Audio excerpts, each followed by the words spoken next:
This is CGTN, China Global Television Network.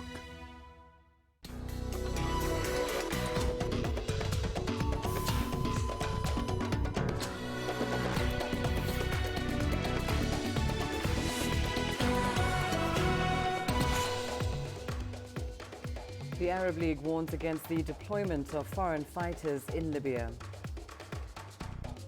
Sudan marks Independence Day amid tough economic times. And how countries across the world ushered in the new year. Hello and a very warm welcome to Africa Live on CGTN. I'm Lindy Mtongana in Nairobi. Also coming up this hour. Angola freezes assets held by Africa's wealthiest woman and the daughter of the country's former president. And in sport, we take a look at Tanzania's Sports Personality of the Year for 2019, Taifa Stars captain Mbwana Samatta. We start the program in Egypt, where the Arab League has held an extraordinary meeting in the capital, Cairo. The meeting sought to come up with ways of responding to Turkey's plans to send military troops to the Government of National Unity in Libya. CGTN's Yasser Hakim has more. The meeting took place behind closed doors, a reflection of the major differences between the delegates. Most members, however, have made it clear they reject Turkey's military interference in Libya. Unfortunately, there is no unity between Arab countries, though the most criticized is Turkey's policies, but there are few who support Turkey. There are states that fund and support terrorism in the region, and Turkey is one of them. The Arab League said Turkey's militancy and expansionist policies in the region is not accepted by most Arab nations. A statement from the meeting has condemned the Turkish involvement. Turkish President Recep Tayyip Erdogan had announced his intention to send troops and arms to Libya's Government of National Accord by January 8th. The Government of National Accord, led by Fayez Sarraj, is in conflict with Libyan National Army, headed by Khalifa Haftar. Haftar is on the outskirts of the capital, Tripoli. Meanwhile, in Cairo, the Arab League has been calling for a peaceful solution to the crisis. Arab League should play a stronger and more active role in Libya, as Libya is a founding member of the Arab League. The Arab League should keep Libya united and achieve reconciliation through national dialogue and working with the UN. Libya's sovereignty is being undermined by Turkish President Recep Tayyip Erdogan and Libyan Prime Minister Fayez Sarraj. They are selling out Libya and will open the door for ISIL fighters to return to Libya after they did the same in Syria. Most experts believe a Turkish military involvement will only prolong the crisis and increase the bloodshed in the North African country. Besides the Arab League urgent meetings in Cairo, Cairo will also host a summit with France, Greece and Cyprus to discuss means of dealing with Turkey's meddling in Libyan affairs. Yasser Hakim for CGTN, Cairo. Now, the Turkish parliament is due to vote against or in favor of that motion to deploy troops to Libya on Thursday. Turkey is allied with Libya's UN-backed government, which is based in the capital, Tripoli. Let's get you more on this development now. Let's cross live to CGTN's Michal Bardavid in Istanbul and Yasser Hakim live with us in Cairo. Michal, let's start with you in Istanbul. Now, the Arab League met on Tuesday to discuss Turkey's deployment in Libya. And of course, they strongly condemned any foreign involvement. Has there been any reaction to this from Ankara? Yes, already, Linda, there has been a statement made by Turkey's foreign ministry. The spokesman Hami Aksoy stated that the Arab League actually could not remain silent. They were unable to demonstrate support of the legitimate government in Libya. He emphasized that Turkey was a long supporter of a political settlement in Libya and an end to attacks and for a complete ceasefire to be established in Libya. He also stated, and he reminded the Arab League basically, that the UN Security Council resolution Resolution 2259 primarily intends to support and strengthen the Government of National Accord as the sole legitimate representative of Libya. So basically that's the main emphasis from Turkey, that the sole legitimate power actually in Libya, according to the United Nations, is also the GNA. He also stressed that a permanent and comprehensive political solution in Libya could be achieved by deterring those who try to seek fait accompli through military means. So basically the Libyan National Army, according to Turkey, is trying to do this, and right now Turkey believes that by sending troops they can try and support and deter the LNA forces from dying to do so. Lindy? So Turkey, of course, seemingly firm on that, but at the same time we know that the Arab League left that meeting with a very clear resolution. Yasser, what is the next step now after that meeting in Cairo? Yes, obviously the meeting ended, but the Arab League has always been known to be a bit weak in taking action in any of the conflicts in the region, and has not been effective in its dealings with the hot issues in the Middle East, mainly because it depends on the members of the Arab League, and the members themselves are divided, so they could not take a united front in any issue. What is happening now is that countries like Egypt are working with international countries, especially in Europe. There's been calls between the Egyptian president and the French president, and as well with the UK and Germany in the last couple of days. There is talk of also a summit next week where France will be attending, and also a meeting between the French, the German, and the UK leaders with the Turkish president. So there is a flurry of diplomatic meetings will be taking place to try to, as Egypt says, Egypt wants to push all these into the path of creating peace and reconciliation between the factions in Libya. For Egypt, it's leading that role because obviously Libya is a border country to Egypt, and any security issues there, an outbreak of war or the return of militants and ISIS would obviously could spill into the borders into Egypt, and therefore, as the Egyptian president said last week, the national security of Libya is directly connected to the national security of Egypt. So there is going to be a lot of activity in the next few days to try to stop any outbreak of or escalation of violence in Libya. And so why then, let's coming back to you, Michal, in Turkey, why is the national security of Libya so important to Turkey? We know that Parliament will vote on Libya's deployment on Thursday, but just generally speaking, why is Turkey so keen on this deployment? Well, basically, Turkey believes that if Turkey does send troops to Libya right now, they would be able to tip the balance in favor of the GNA, and it seems that Turkey believes that this is actually very critical to send this support in that sense. Ankara believes, it seems, that without the support, the GNA might even be defeated to Haftar's forces. So they really believe, I guess, that the amount of support that Erdogan plans to send to Libya would be enough to actually make that difference. It's not clear the extent, the scope, and the timing of the support. What kind that would all be dependent on Turkish President Tayyip Erdogan. It would be his decision according to the motion. So right now it seems that for Turkey it's very significant that the GNA remains as the sole legitimate power in the GNA in Libya, because Turkey also signed a maritime boundary agreement with the GNA, of course, in November. So Turkey has a lot of self-interest in terms of economic gains to potentially gain from there as well. But also in the motion that the Turkish President Tayyip Erdogan sent to the parliament, it's also been emphasized that right now the attacks in the environment in Libya is also favorable to terrorist organizations such as ISIL and Al-Qaeda. So Turkey believes that right now the situation is creating a risk for the region, for Libya, but also for Turkey. Right, and Yasser, coming back to you then, what is the current status of the Libyan conflict? Is it close to defeat for the GNA, as Turkey seems to believe it might be? The Khalifa Haftar and the Libyan National Army has announced that they would be entering Tripoli to take over the capital a couple of months ago, but at the moment, until now, they have been on the outskirts of Tripoli.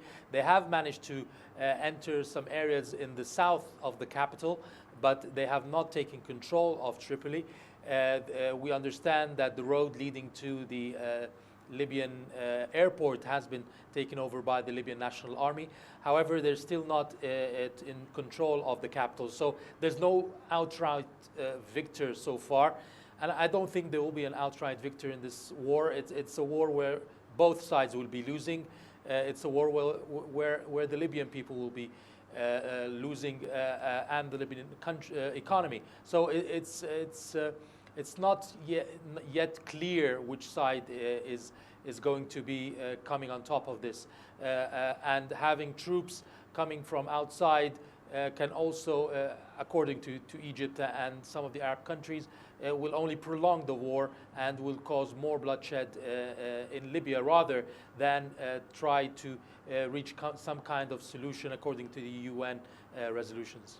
Well, thank you so much, Yasser Hakim, live with us there in Cairo, and Michal Bardavid live with us in Istanbul. Now, let's turn to some other news. Sudan is celebrating its 64th Independence Day today. This is the country's first Independence Day in 30 years without former President Omar al-Bashir in power. The celebrations come as deadly ethnic violence continues to erupt in the western region of Darfur. At least 50 people have died since Sunday following clashes in an IDP camp in the West Darfur state. The country's Prime Minister Abdallah Hamdok and the deputy leader of the country's transitional government, Lieutenant General Mohammed Hamdan Dagalo, are due to visit the area. The clashes have led to the suspension of peace talks between the government and armed groups in neighboring South Sudan. Well, for more on Independence Day here in Sudan, we're now joined here in studio by independent risk analyst Matthias Muindi here in Kenya with us. Thank you so much for being with us in studio. Sudan celebrating 64 years of independence, but for the first time in 30 years without the longtime ruler Omar al-Bashir. How significant is this? It is a very significant event today because a year ago this was unthinkable. So today you are going to have an independence celebration basically overseen by people who for a very long time were being seen as opponents of this the former administration of Bashir. What we are going to see today is something which is more of symbolic element. We are going to see, we are not going to see a lot of prominent role being played by the security forces or maybe Islamist movements which used to back the Bashir government. Instead, we'll see former opposition elements taking a prominent role in the celebrations and basically trying to push the agenda of the revolution they have been pursuing the last 1 year. When it comes to the question of independence, I mean, as you say, just a year ago it was unthinkable that Omar al-Bashir would not be in power.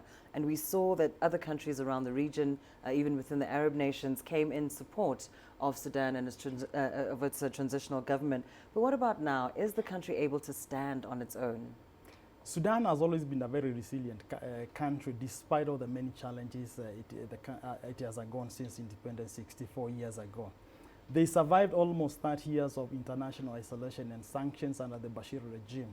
Even as the international focus right now focuses on Libya, Sudan is going to pull through, and just like it pulled through the revolution, and they'll try to capitalize on the international goodwill, which is very, very strong currently, especially from the West, towards the new administration.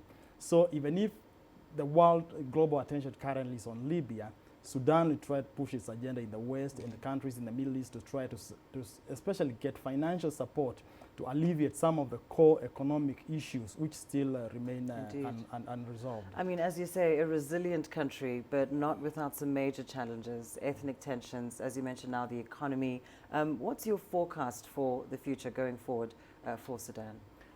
Some of the key political issues will remain unresolved in the short term. When you look at the issues of the instability is not going to be resolved in the short term, in the next 1 year or so. Peace talks are going on in Juba. Peace agreements might be signed, but the socio-economic tensions and ethnic issues which fuel those conflicts will take much longer to be solved. The other element is that the economic problems, which even started the whole drive Bashir out movement, have not been solved. Structural economic reforms have not been effected. Sudan remains on the US sanctions list, and that has prevented the country from accessing international finance and also attracting international foreign investment. If those socio-economic issues are not addressed, now the government might start finding itself in a very tight section of its administration, because people are happy with with the political reforms, but they want the day-to-day issues to deal with the economic handled. Indeed. Well, thank you so much for that. Matthias Mundi here with us in studio on Sudan, celebrating 64 years of independence. Well, time now for a short break. Here's what's still ahead on the program. Washington deploys 750 soldiers to Baghdad after violent protests at the US Embassy in Iraq. And countries across the world usher in the new year.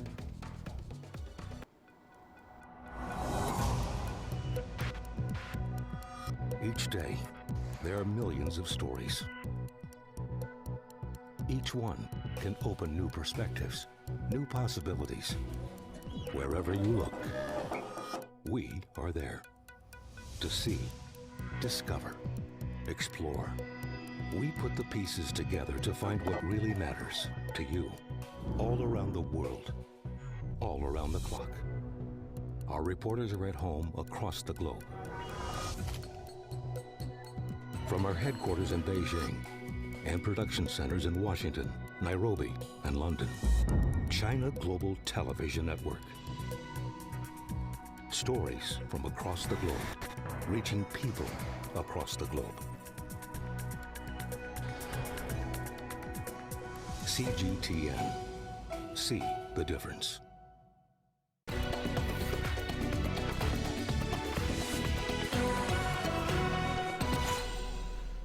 Let's go to China now, where citizens have welcomed the new year and the new decade. 2019 marked the 70th anniversary of the People's Republic of China, and in 2020, the country aims to complete the building of a comprehensive, moderately prosperous society.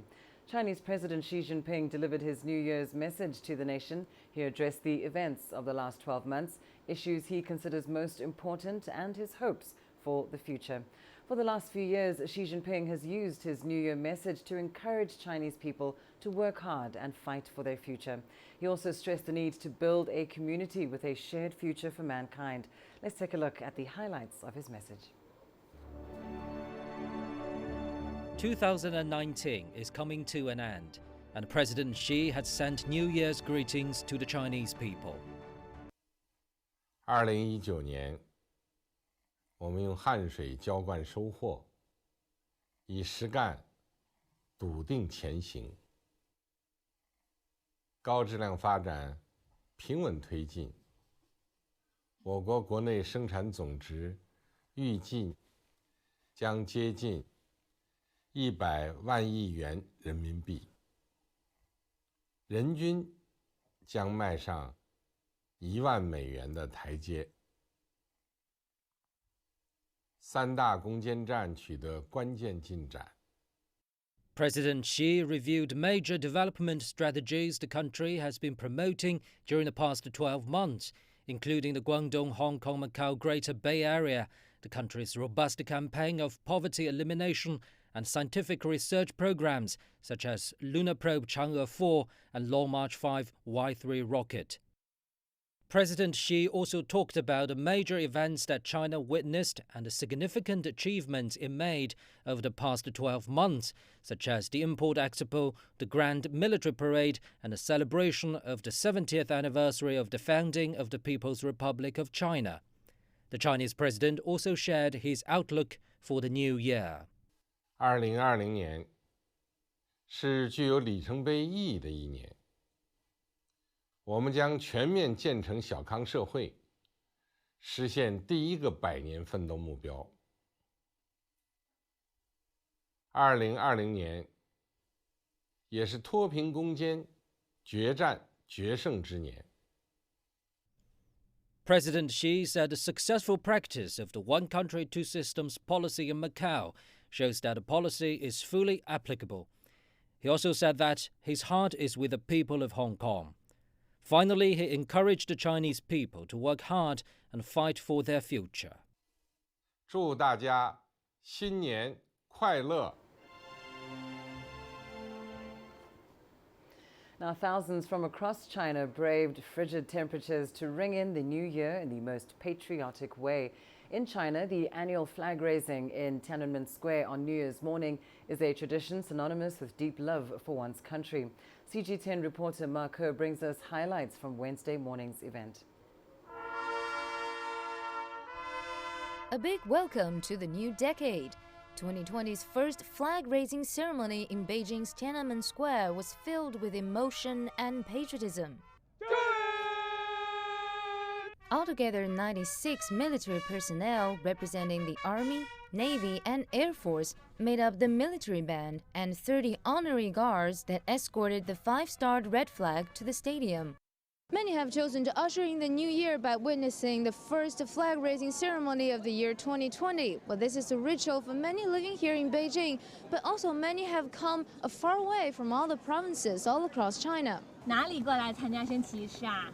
南方。因为一直都是在电视上看的嘛，让他在现场感受一下。我是从江西过来。我是从河南省信阳市光山县。 专门过来参加升旗仪式的。 Some have been queuing in the freezing cold since daybreak. Others have waited all night, but they all have their reasons to be here. 因为今天是元旦，也正好是赶上故宫600周年的这样一个日子。我穿这个汉服也是希望我们的民族服饰可以在今后更好的被传承下去，被更多人接受，被更多人喜爱。 今天带了一个对我来说特别有纪念意义的领花来到这儿，是因为我的男朋友他是一名中国军人，然后呢他不能陪我一起，然后我带着他来这儿。祝愿祖国更加繁荣昌盛。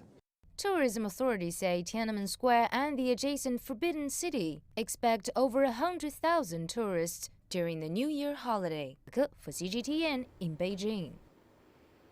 Well, in Sydney, Australia, the new year was welcomed with a controversial fireworks display as deadly bushfires burned nearby. At least 11 people have died since the fires broke out in October. The flames have been so intense in recent days that experts say they're causing radical atmospheric changes. CGTN's Owen Fairclough has more.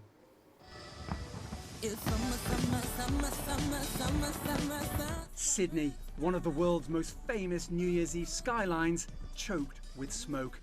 And the skyline in coastal towns an apocalyptic hue. The effects of record heat combining with smoke from some 200 wildfires ravaging Australia's southeast. These firefighters, hopelessly outnumbered, drove into the inferno before it encircled them. We are absolutely stretched right across New South Wales. We've got fires burning from the Queensland border all the way down to the Victorian border across the Great Dividing Range.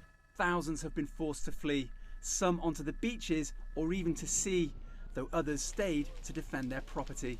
I might go and put that one out. I'll let Talk you go. to me. Thank you. All right. Wildfires are common in Australia's summer, but the scale this year, partly blamed on record heat on top of a 3-year drought and climate change, is unprecedented. The flames, fanned by the wind, are even taking control of the atmosphere. You put up a column punching into the atmosphere 14 kilometres high. We've just more recently looked at the columns and they're generating their own weather. There's lightning coming out of these columns. While Sydney's mayor has been criticised for pushing ahead with New Year's Eve celebrations because they'd already been budgeted, the real pressure is on Prime Minister Scott Morrison. Condemned for vacationing while the fires raged and now for insisting there'll be no increase in climate change reduction targets for one of the world's biggest polluters. Owen Fairclough, CGTN. Well, let's take a look at New Year's celebrations on the continent, starting in South Africa, where revelers at the waterfront in Cape Town took full advantage of the fine weather and glorious surroundings as they welcomed the year 2020 in style. CGTN's Angela Coppola has more. The waterfront zone was the centre of the mother city's New Year celebrations. This as authorities had earlier warned visitors and residents that they would deal firmly with anyone breaking the law. That warning didn't stop the festivities or excitement for the opportunities on offer in 2020. I'd say my highlight for 2019 was me being crowned first runner-up for Miss Soweto. So yeah, that was my biggest achievement for 2019. To be united, really. I feel that our country needs unity, not only with our country, but with other African countries as well. In his New Year's message, SA President Cyril Ramaphosa said that as the country enters this new year and this new decade, he's encouraged by the progress we had made under difficult conditions, knowing that we still have many mountains to climb and many treacherous rivers to cross. My highlight for 2019, I bought a new car and a new house. I want to open a big business. I got a business, but it's still small, but I want to grow it up. Ramaphosa says South Africans know only too well the enormity of the challenges that confront the country. But he says the country is united in the knowledge that it has the means and the determination to overcome them. With regards to the government, I would like to see the more or less corruption around the country. I would like to see South Africa grow together with strength. I would like to see unity amongst all culture, races. And of course, I would like to see the unemployed get jobs. I would like to see the less fortunate being given opportunities and becoming a rainbow nation, becoming strong. While the revelers were out partying in the city centre, life in the nearby townships remained subdued, with a high police presence as gangs continued fighting each other. Hey, policeman, the corruption must not take place this one, because we saw many leaders who were very corrupt in this 2019. It was a disgrace, but we see this 2020, that must not happen. We want the rainbow nation, where what we think for people that don't have nothing, which they are poor. So we need to think for those ones who have nothing at all. So at least now, whenever we vote in this 2020, we must see that there are the changes. There's no question that 2019 has been a tough year for most people in South Africa. And everyone's looking forward to 2020, hoping it's going to be better. More jobs, better security, improved economic growth. And of course, people want to be happy. I'm Angelo Coppola for CGTN on the waterfront in Cape Town, South Africa.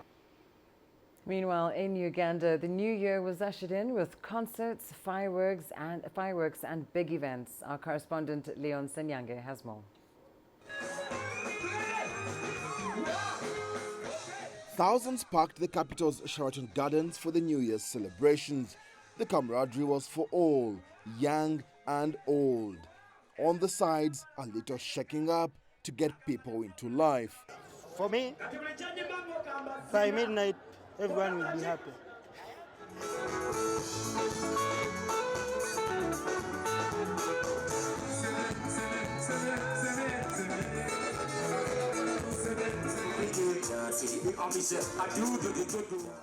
Local musicians took to the stage, much to the delight of the partygoers.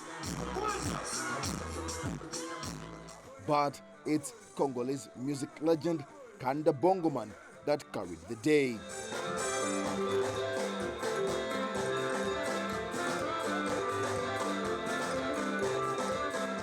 And this is what it looked like as midnight struck. With a display of fireworks, the thousands here happily welcomed the new year.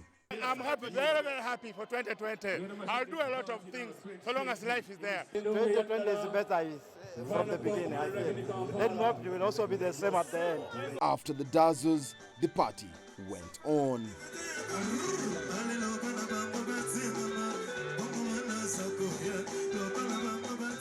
Celebrations for the new year will probably go on for the next few days. But for the many people here, they are hoping for better prospects now with the year 2020 well ushered in. Leon Senyange, CGTN, Kampala, Uganda. Right, let's turn to some news now making international headlines. The United States has deployed around 750 soldiers to the Middle East in response to the violent protests at the U.S. Embassy in Iraq. Video from the Department of Defense shows Marines being dropped off at the embassy grounds, as well as U.S. Army helicopters deploying flares over the area. On Tuesday, hundreds of demonstrators stormed the U.S. Embassy in Baghdad after a U.S. airstrike killed militia members in Iraq on Sunday. Well, the deployment of those U.S. troops comes after Iraqi Shiite militiamen and their supporters broke into the mission, setting fire to a reception area.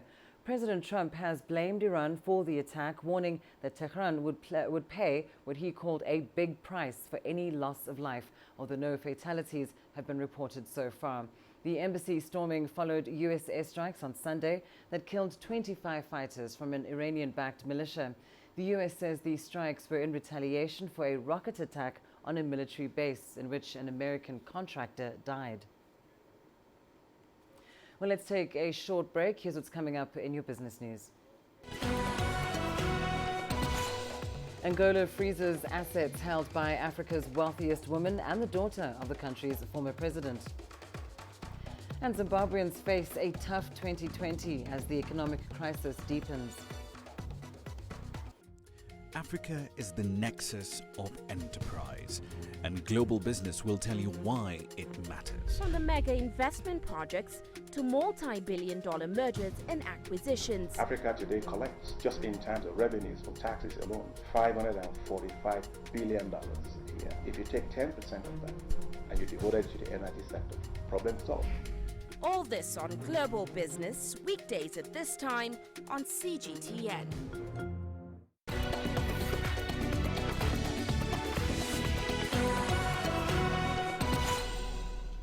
We start your business news in Angola, where a court in Luanda has frozen assets held by Africa's wealthiest woman, Isabel dos Santos.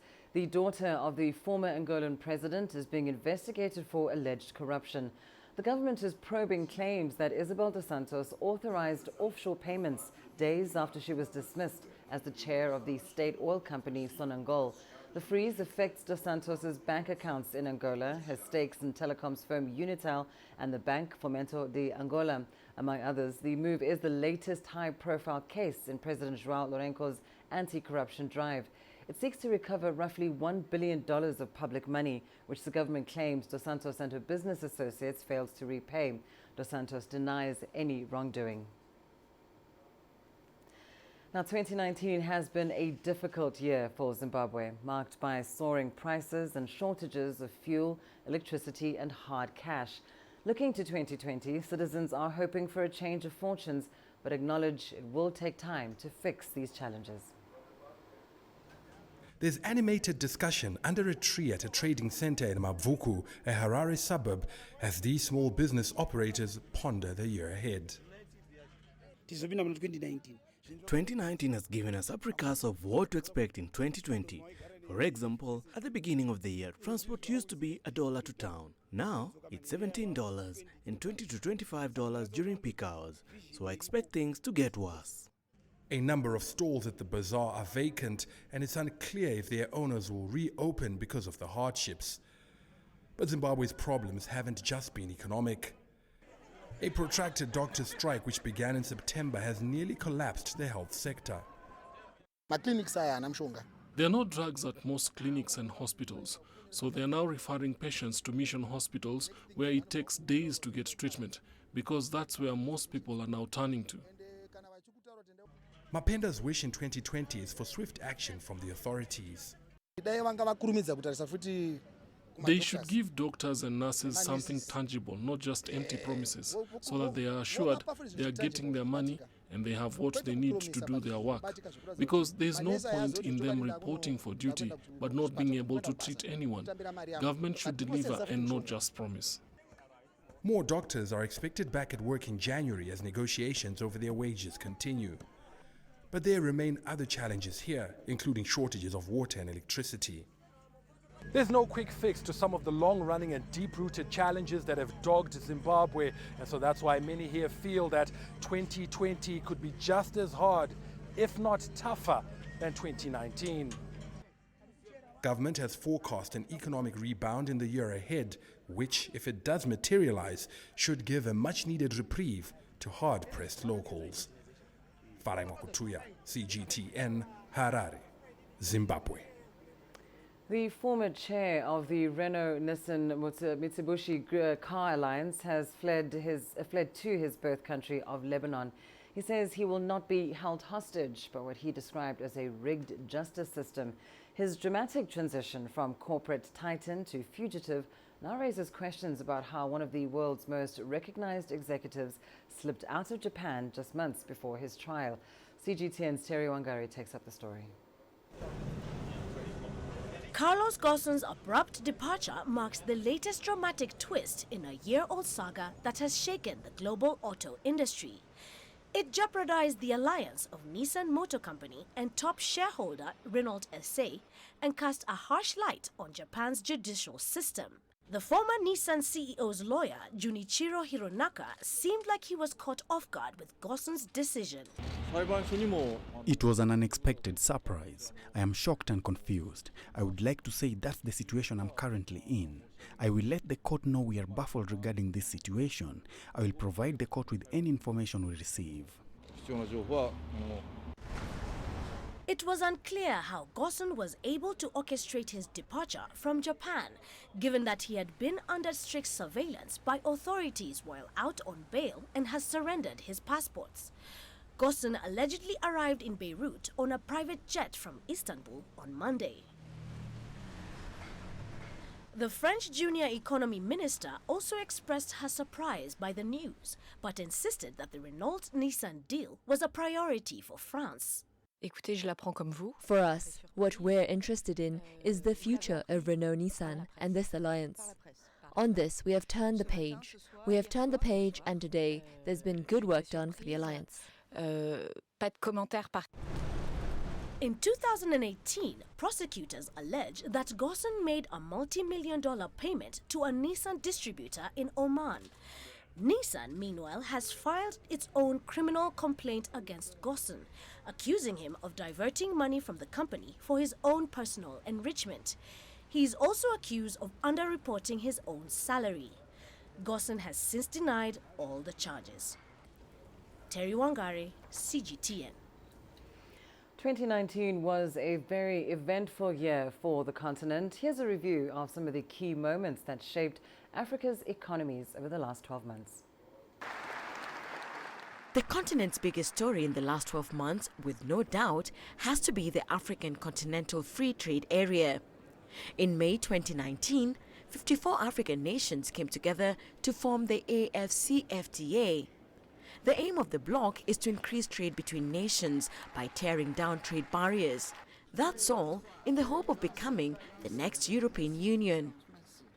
Another key achievement in the continent this year was Rwanda. Just like its neighbors, the East African economy has over the years attracted a growing number of investors. According to figures by Rwanda's Development Board, about 173 projects worth nearly $2 billion were launched in the country by the beginning of 2019. Trade agreements and economic policies won't have much impact without actual infrastructure. With the launch of this facility, Rwanda is doing its part to connect with the larger market of more than 1.2 billion consumers in Africa and beyond. Staying in East Africa, the past year was also a major boost for the region's aviation market.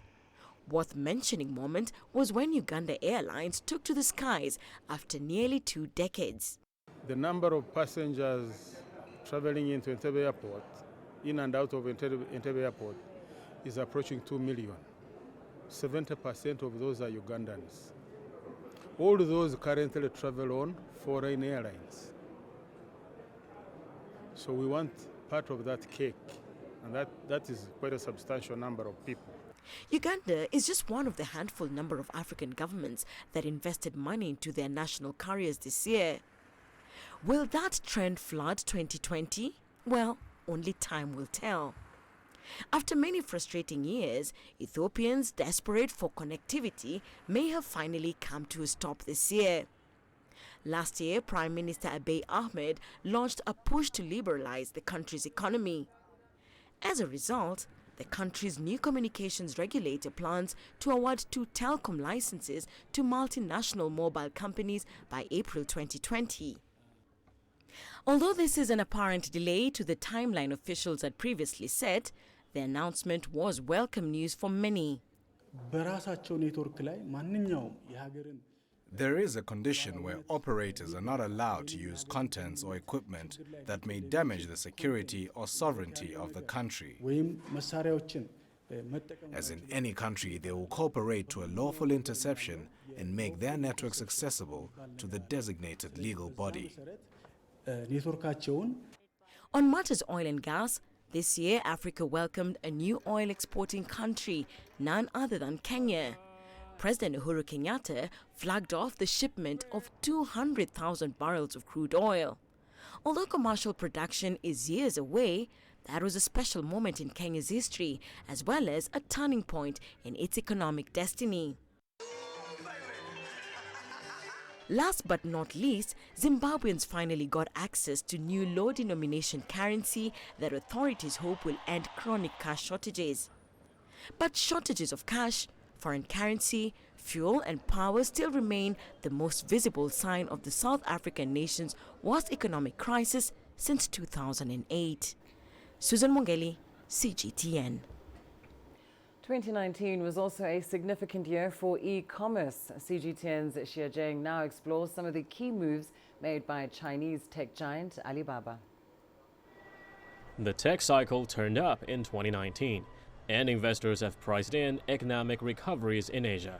That helped Asian tech companies' market valuations, Alibaba being one of them. It is now more than $500 billion in market cap, making it the most valuable Asian company. It raised almost $13 billion in its Hong Kong public offering, as global investors are buying into the disposable income growth story in China. November 26th, Alibaba's homecoming day. I would like to especially thank Hong Kong Exchanges and Clearing Limited. Due to the innovation in Hong Kong and the reform of the capital market in Hong Kong, we realized the regret that we missed 5 years ago. We realized what we said 5 years ago.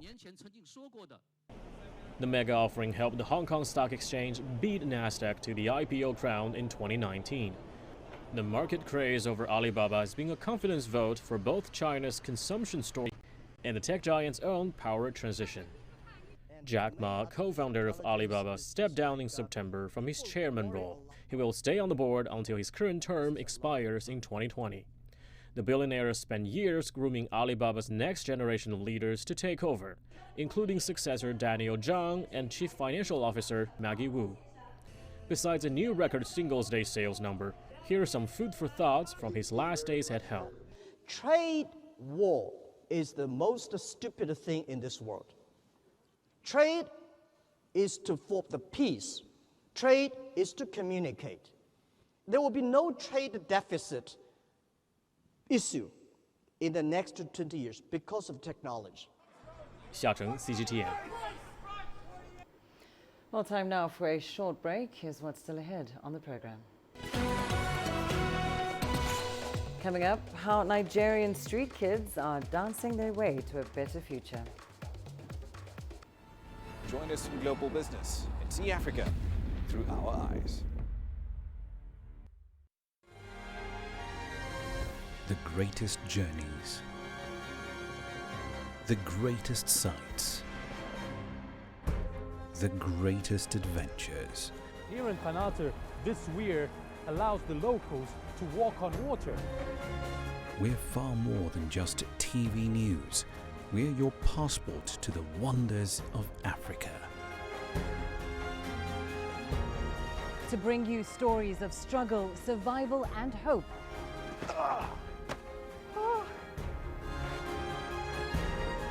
So let's explore.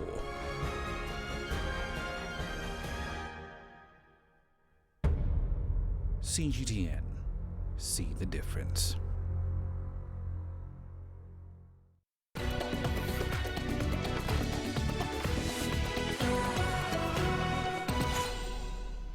In Nigeria, a dance group known as Dream Catchers is changing the music scene. The group, made up of children from underprivileged backgrounds, seeks to empower others just like them.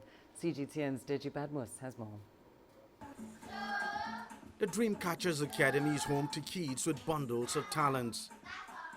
With or without shoes, there are no dull moments during dance rehearsals like this one, where the kids get to display different movements in group, accompanied by loud cheers. One after the other, they also show off their skills as they sing along to popular songs.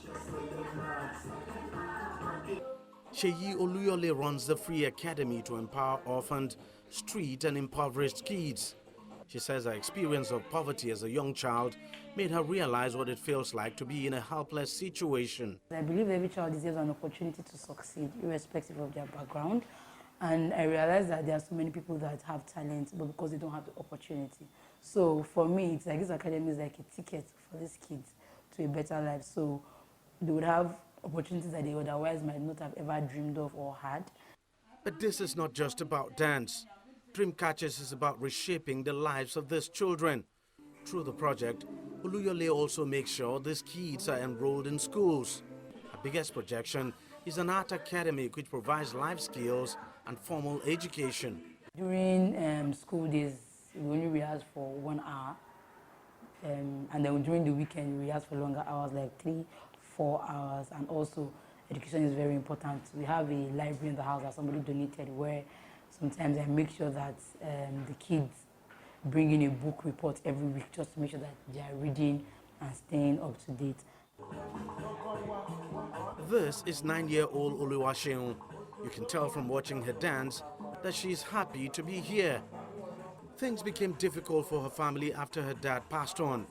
But ever since Dreamcatchers took her in, her dream of becoming a great dancer has seen a major support. Now I'm eating good food, and now I have good clothes to wear. I've gone for a lot of shows that we can't count it. I want to become a teacher when I grow up and a dancer. Because whenever I'm sad, when I dance, it always makes me happy. Each child here is fed daily at a cost of about $3, and Oluyole is taking it upon herself to provide these from her personal savings, donations, and what the academy makes from paid shows. While this can be overwhelming on its own, she also has to deal with some of the children's psychological challenges. They have different upbringings, different beliefs, different experiences, and sometimes it clashes compared with mine, considering the fact that there's something I want to see. I'm trying to raise world leaders. The academy is intentional about the enrollment of students to ensure the proper values that will last a lifetime are instilled in them. I always want to see progress and change in the life of every single child, and that's the reason why I make sure that I only have a number that I know that as an organization we can keep track of their daily lives. In spite of its entertaining effects, dance is beyond movement for these kids. It's their hope out of poverty and a tool with which they can change the world. Deji Batmo, CGTN, Lagos, Nigeria. Coming up in your sports news up next. We take a look at Tanzania's Sports Personality of the Year for 2019, Taifa Stars captain Mbwana Samata.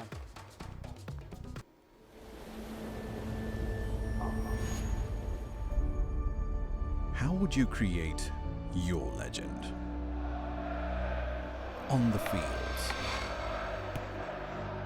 on the tracks, in the arenas of Africa.